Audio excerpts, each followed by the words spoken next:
Bill, letters from law enforcement agencies all over the state have been emailed to the governor's office. Cop killer Vincent Martin could walk away from an Nottoway County prison in just 2 weeks. Today, we asked the governor if he would intervene.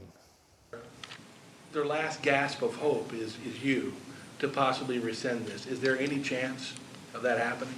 Well, I will be glad to look at it, but I haven't dealt with it in a lot of detail thus far. As you might imagine, and the topic of today is we've had a rather full plate with this pandemic, and so, but I'll be glad to look into that. The other big headline besides COVID-19 this week has been the controversial parole of cop killer Vincent Martin.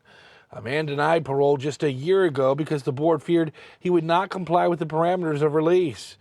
Officer Michael Connors' family learning the man who executed their loved one on November 13, 1979 in Richmond would indeed be set free soon. Secretary of Public Safety Brian Moran says to his knowledge, the letter of the law was followed. Was the process followed? And they assured us that it was. This wasn't expedited in any way, not with COVID-related cases, which we've talked to them about.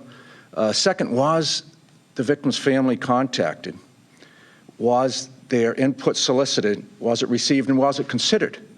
And I have been assured that that was indeed done. The gray area, however, hovers around Virginia Code 53.1-155.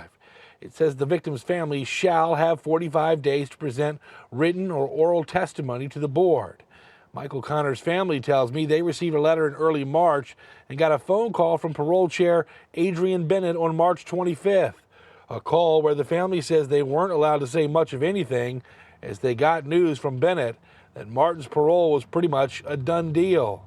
Their question, though, when did the 45-day ticker start? They were communicated with, and their input was received during that 45-day period. As far as the days, I know from what I've heard that the families have been notified, but as far as the timing of that, I'm not sure about, but I'll look into it for you. The Virginia Association of Chiefs of Police also weighed in today, saying the release of Vincent Martin is an insult to the service of law enforcement officers, both past and present. Working for you tonight.